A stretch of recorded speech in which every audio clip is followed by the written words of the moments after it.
Good morning students. आज हम अपना सोशल साइंस का नेक्स्ट चैप्टर 17 पढ़ेंगे, जिसका नाम है अवर गवर्नमेंट। गवर्नमेंट मतलब सरकार, जो सारे काम करती है हमारे। कि आइए देखते हैं पहले चैप्टर को। The government of India officially known as the union government and also known as the central government was established by the constitution of India. जो हमारी गवर्नमेंट है, इंडियन गवर्नमेंट है, उसको ऑफिशियली क्या नाम है उसका?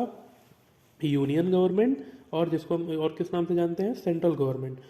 जो कि स्टेब्लिश्ड, जो कि किससे बनी है, किसके द्वारा बनी है? हमारे कॉन्स्टिट्यूशन, हमारे संविधान, जो हमारा भारत का संविधान है उसके अनुसार ही बनाई गई है।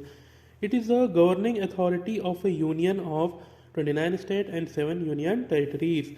इसका गवर्निंग अथॉरिटी मतलब ये कहाँ कहाँ पे गवर्न कर सकती है, शासन चला सकती है? 29 स्टेट्स और 7 यूनियन टेरिटरीज में, जो कि अब कम हो गए हैं। 28 स्टेट्स हो गए हैं और यूनियन टेरिटरीज 9 हो गई हैं। ठीक। It is the collectively called the Republic of India. और इन्हीं सबको एक साथ, इन पूरे स्टेट्स और यूनियन टेरिटरीज को एक साथ क्या बोला जाता है? Republic of India. The central government and the individual state government are responsible for the efficient administration of all matters related to its welfare and development of our country। जो central government होती है और जो हर state में खुद की उनकी state governments होती हैं। आप देखते होंगे कि हर स्टेट में अलग अलग स्टेट गवर्नमेंट्स होती हैं। हर जगह का चीफ मिनिस्टर अलग होता है, पर प्राइम मिनिस्टर एक ही होता है। तो सेंट्रल गवर्नमेंट एक होती है जो दिल्ली से चलती है, और जो हर स्टेट की स्टेट गवर्नमेंट होती है वो उनकी कैपिटल से ऑपरेट होती हैं। तो वो सब किसके लिए है? वो वहाँ के एडमिनिस्ट्रेशन, वहाँ पे कैसा कामकाज होगा, सब इस सब चीज़ों को देखती हैं। और वहाँ के वेलफेयर, वहाँ का अच्छा हो, वहाँ उस जगह का डेवलपमेंट हो, इसके लिए वो लोग रिस्पॉन्सिबल होते हैं।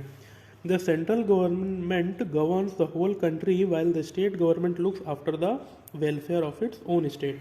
जो सेंट्रल गवर्नमेंट होती है वो पूरे कंट्री को, पूरे जो पूरे देश को चलाती है, मैनेज करती है। पर जो स्टेट गवर्नमेंट होती है वो पर्टिकुलर उसी स्टेट के लिए, जिस स्टेट की होगी, केवल वहीं पे वो सारे काम करेगी। The constitution of India list the power of union and state government.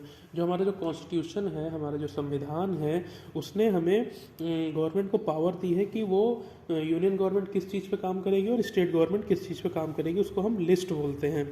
According to our constitution, all the powers lie in the hands of the people। और कॉन्स्टिट्यूशन के अकॉर्डिंग, अनुसार, कि जो सारी पावर्स हैं, जितने भी पावर्स हैं, वो किसके हाथ में है? पीपल, लोगों के हाथ में है। People elect their representative to form the government through their elections which are held after every 5 year. जो लोगों के रिप्रेजेंटेटिव्स होते हैं, उनको वो गवर्नमेंट बनाते हैं, जिनका हर 5 ईयर्स में क्या होता है? इलेक्शंस होता है, चुनाव के द्वारा हम उनको चुनते हैं। अब बात करते हैं क्या ऑर्गन्स ऑफ गवर्नमेंट। क्या क्या चीज़ें हैं जो गवर्नमेंट मिलके जो गवर्नमेंट बनाती हैं, उनको हम बोलते हैं ऑर्गन्स ऑफ गवर्नमेंट। इसमें मेन 3 चीज़ें होंगी। पहला द एग्जीक्यूटिव, दूसरा लेजिस्लेचर, तीसरा judiciary are the 3 organs of the government. ये मेन 3 ऑर्गन्स होते हैं। The people who actually run a country or a state form the executive part of the government. Those who make laws form the legislature. Those who ensure that everything is happening according to the law form the judiciary।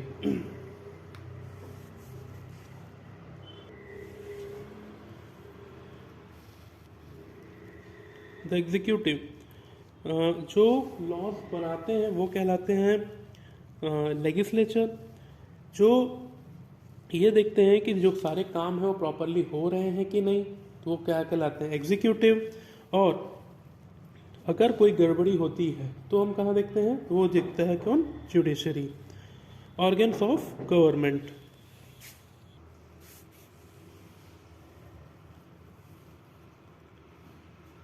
जिसमें हम देख रहे हैं organs of government में executive. Executive कौन कौन आएगा? President of India, vice president, prime minister और काउंसिल ऑफ मिनिस्टर। लेजिस्लेचर में क्या आया? पार्लियामेंट। पार्लियामेंट में आता है लोकसभा और राज्यसभा। और जुडिशरी में आते हैं सारे कोर्ट्स, चाहे सुप्रीम कोर्ट हो, हाई कोर्ट हो और अदर जजेस हो। ठीक। In India, the legislature has two houses, the lower house called Lok Sabha and the upper house called Rajya Sabha. Legislature में इंडिया में टू हाउसेज होते हैं, ठीक है। उसमें पहले हाउस को हम बोलते हैं लोकसभा, लोअर हाउस जिसको बोला जाता है, और दूसरे हाउस होता है अपर हाउस जिसको हम राज्यसभा बोलते हैं। दोनों जॉइंटली, दोनों को एक साथ हम क्या बोलते हैं, parliament. Total member of the parliament include 250 Rajya Sabha members, 250 Rajya Sabha members होते हैं, जिसमें जो 238 रहते हैं वो स्टेट को रिप्रेजेंट करते हैं, और जबकि जो 12 स्टेट और यूनियन टेरिटरीज के लिए रहेंगे 238, और जो 12 मेंबर्स हैं वो प्रेसिडेंट के द्वारा नॉमिनेट किए जाते हैं। और लोकसभा में मैक्सिमम 552 मेंबर्स हो सकते हैं, जिसमें से 550 स्टेट और यूनियन टेरिटरीज से होते हैं और 2 प्रेसिडेंट के द्वारा नॉमिनेट किए जाते हैं जो एंग्लो इंडियन कम्युनिटी के होते हैं। A bill becomes an act only when the parliament, that is Rajya Sabha and Lok Sabha, pass it, and if it is given assent by the President of India. एक bill, जब कोई हम नया कानून बनाना रहता है और वो सामने लाया जाता है तो उसको हम बिल बोलते हैं। तो वो बिल एक्ट मतलब नया कानून कब बन जाता है, जब पार्लियामेंट मतलब कि राज्यसभा और लोकसभा दोनों को उसे पास कर देते हैं और प्रेसिडेंट उस पर साइन कर देते हैं, तो वो क्या बन जाता है, बिल, एक्ट बन जाता है वही। उसके बाद हम देखते हैं अपना क्या, सेंट्रल गवर्नमेंट। द सेंट्रल और union government consist of the president, vice president and the council of minister headed by the prime minister. जो हमारा सेंट्रल गवर्नमेंट या यूनियन गवर्नमेंट होती है किससे मिलकर बनी होती है, president, vice president, council of minister, जो कि किसके द्वारा हेड किया जाता है, प्राइम मिनिस्टर के द्वारा। The head of the Indian Union is the President. All the decisions related to administration in the country are taken under the signature of the President. जो इंडियन यूनियन का, हमारे country का head कौन होता है, president. जो भी decision होंगे एडमिनिस्ट्रेटिव से रिलेटेड वो सारे पे साइन कौन करेंगे, president. However actual decisions are taken by the council of minister headed by the prime minister. बाकी जो एक्चुअल डिसीजन होता है कि क्या काम होना है, गवर्नमेंट का जो भी डिसीजन होगा वो कौन लेगा, प्राइम मिनिस्टर।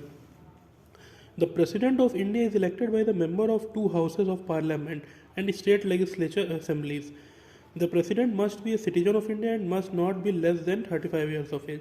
जो प्रेसिडेंट होता है उसको हम कैसे इलेक्ट करते हैं, जो दोनों हाउसेज होते हैं पार्लियामेंट में, लोकसभा और राज्यसभा, उसके मेंबर्स, और जो स्टेट लेजिस्लेचर असेंबलीज होती हैं, जो स्टेट में लेजिस्लेचर असेंबलीज होती हैं उनके मेंबर, जो MLAs होते हैं, उन लोग वोटिंग करते हैं। प्रेसिडेंट बनने के लिए आपको क्या होना चाहिए, इंडिया का सिटीजन होना चाहिए, भारत का नागरिक होना चाहिए, और आपकी एज 35 ईयर्स से कम की नहीं होनी चाहिए।